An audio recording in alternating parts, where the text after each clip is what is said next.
Komisioni i posaçëm i reformës zgjedhore zhvilloi një seancë diskutimi mbi projekt ligjin për financimin e partive politike, në të cilën morën pjesë edhe ambasadorë ndërkombëtar përfshirë përfaqësues të OSBE-s dhe Bashkimit Evropian. Damian Gjiknuri, bashkëkryetari i komisionit, u shpreh se ligjet për financimet e partive politike janë një prioritet dhe pjesë e kërkesave që Shqipëria duhet i përmbush në progresin drejt Bashkimit Evropian. Pasi ligji për financimin e partive politike është një nga prioritetet, është një nga kërkesat që Shqipëria duhet ta përmbush për të përmbushur ato progresin drejt Bashkimit Evropian, përmbushjen atyre që quhen piketa të ndërmjetëve për antarësimin në Bashkimin Evropian nesër. Kështu që rëndësia është edhe më e madhe duke u kthyer në një agjendë kombëtare dhe pse jo barra për ne edhe krenaria do të jetë e përbashkët në lidhje me arritjen e këtij procesi. Në të njëjtën frymë, Ojer Bylikbashi, gjithashtu bashkëkryetari i komisionit, theksoi rëndësinë e mbikëqyrjes së fondeve dhe detyrimin për raporte të qarta mbi burimet e financimit. Transparenca është një element të rëndësishëm që partitë politike të funcionojnë në mënyrë demokratike dhe duke shmangur korrupsion. Duke shmangur jo vetëm korrupsionin, por dhe influencat kriminale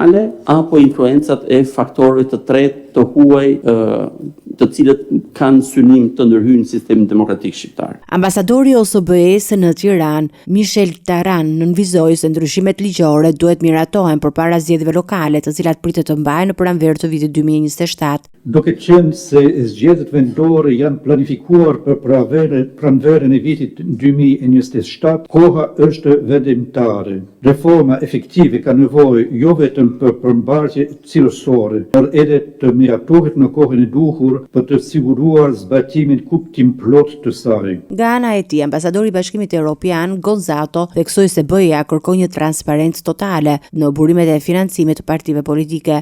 Kur burimet e financimit janë të paqarta dhe mbikëqyrja mbitohet dobët, besimi tek institucionet demokratike vjet në pikpyetje. Reforma zgjedhore, veçanërisht për financimet e partive dhe fushatave elektorale, lidhet ngushtë me kapitullin themelor në kuadrin e negociatave të Shqipërisë me Bashkimin Evropian. Gonzato nënvizoi gjithashtu se qytetarët duhet të kenë qasje të plotë në informacionet mbi burimet e financimit partive, në mënyrë që të përmirësohet besimi në proceset demokratike dhe të forcohet llogaridhënia e partive politike para elektoratit.